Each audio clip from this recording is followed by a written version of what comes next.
Hi friends, welcome back to my channel. ഇന്ന് നല്ല അടിപൊളിയായിട്ട് കട്ടാതെ നമ്മൾ തട്ടുകടയിൽ നിന്നൊക്കെ കിട്ടൂല കോളിഫ്ലവർ പൊരിച്ചത് ആ രീതിയിൽ നമുക്ക് എങ്ങനെയാണ് കോളിഫ്ലവർ ഫ്രൈ ചെയ്തെടുക്കുന്നതെന്ന് നോക്കാം. അത് കട്ടാതെ എടുക്കാൻ വേണ്ടിയിട്ട് ഒരു ടിപ്സും ഉണ്ട്. അപ്പോൾ നമുക്ക് വീഡിയോയിലേക്ക് പോകാം. ഞാൻ ഒരു ചെറിയ കോളിഫ്ലവർ നല്ല പൂക്കളെല്ലാം അടർത്തി ഉപ്പും മഞ്ഞൾപ്പൊടി ഇട്ട് ചൂടുവെള്ളത്തിൽ ഇട്ട് നല്ല അത് ക്ലീൻ ചെയ്ത് എടുത്തു വെച്ചിട്ടുണ്ട് കേട്ടോ. ഇനി ഇതിലേക്ക് ആവശ്യമായിട്ടുള്ള മസാല എന്തോരാന്ന് നോക്കാം. ഞാൻ 1.5 ടീസ്പൂൺ അളവിൽ മുളക് പൊടി ഇട്ടിട്ടുണ്ട്, 1/2 ടീസ്പൂൺ മഞ്ഞൾപ്പൊടി, ഒരു 2 ടീസ്പൂൺ അളവിൽ ഞാനിവിടെ മട്ടൺ മസാലയാണ് ചേർക്കുന്നത്. ഗരം മസാല ഉണ്ടെങ്കിൽ അത് ചേർത്താലും മതി, ചിക്കൻ മസാല ആയാലും മതി. ഒരു 2 ടേബിൾ സ്പൂണ് അരിപ്പൊടി ചേർത്ത് കൊടുക്കാം. ഇത് വറുത്ത അരിപ്പൊടിയാണ്. ഒരു 1.5 ടേബിൾ സ്പൂണ് കോൺഫ്ലോർ ചേർത്ത് കൊടുക്കാം. 3 ടേബിൾ സ്പൂൺ കടലമാവ് ചേർത്ത് കൊടുക്കാം.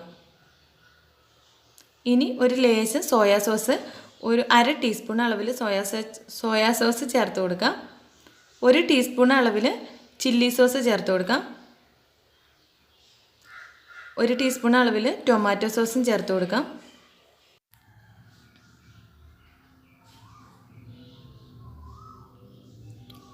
ഇനി ലേശം കളർ പൊടി ചേർത്ത് കൊടുക്കുന്നുണ്ട്. കാശ്മീരി ചില്ലി പൗഡർ ഉണ്ടെങ്കിൽ അത് ചേർത്ത് കൊടുത്താൽ മതി കേട്ടോ. നമുക്ക് കടയിൽ നിന്നൊക്കെ കിട്ടുന്ന ആ ഒരു കളറ് കിട്ടാൻ വേണ്ടിയിട്ടാണ് ചേർക്കുന്നത്.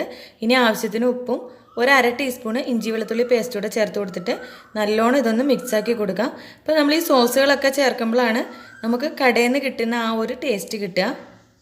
ഇനി ലേശം വെള്ളം ഒഴിച്ചു കൊടുത്ത് ഒന്ന് മിക്സാക്കാം. വെള്ളം അധികമായി പോകരുത്, നോക്കി ലേശം ഒഴിച്ചു കൊടുത്താൽ മതി.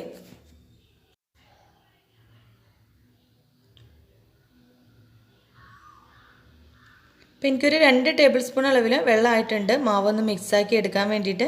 അപ്പോൾ നമ്മുടെ മാവ് മിക്സാക്കിയിട്ടുണ്ട്. ഉപ്പ് ഞാൻ നോക്കിയപ്പോൾ ലേശം കുറവായിരുന്നു, അപ്പോൾ ലേശം ഉപ്പും കൂടെ ചേർത്ത് കൊടുത്തിട്ടുണ്ട്.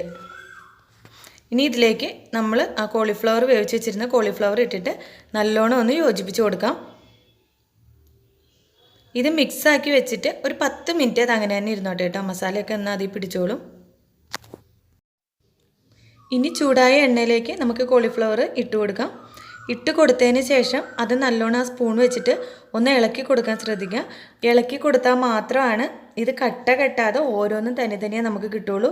നമ്മൾ ഇട്ട് കൊടുത്തിട്ട് അങ്ങനെ വെച്ചിരുന്നാൽ അതൊരു കട്ടയായിട്ടിരിക്കും കേട്ടോ. ഓരോരോ 2, 3 ചേർന്ന് നമ്മളിങ്ങനെ നല്ലോണം ഒന്ന് ഇളക്കി കൊടുത്തു കഴിഞ്ഞാൽ ഓരോന്നും തനിയായിരിക്കും, ഒന്നും തമ്മിൽ ഒട്ടിപ്പിടിക്കില്ല. കോളിഫ്ലവർ ഇവിടെ നല്ലോണം വെന്തിട്ടുണ്ട്. അപ്പോൾ കണ്ടില്ലേ, ഒന്നുപോലും ചേർന്നിട്ടില്ല, എല്ലാം തനിയായിട്ടാണ് കിടക്കുന്നത്. ഇനി ഇത് നമുക്ക് വാരിയെടുക്കാം. ഇപ്പം നമ്മുടെ തട്ടുകട സ്റ്റൈലിലുള്ള കോളിഫ്ലവർ ഫ്രൈ ഇവിടെ റെഡി ആയിട്ടുണ്ട്. നല്ല ടേസ്റ്റാണ്, നമുക്ക് കടയിൽ നിന്നൊക്കെ കിട്ടുന്ന ആ ഒരു ടേസ്റ്റ് ഉണ്ട് ഇതിന്. ഈ വീഡിയോ ഇഷ്ടപ്പെട്ടാൽ ലൈക്ക് ചെയ്യാനും ഷെയർ ചെയ്യാനും മറക്കണ്ട, സബ്സ്ക്രൈബ് ചെയ്യാനും. ബൈ.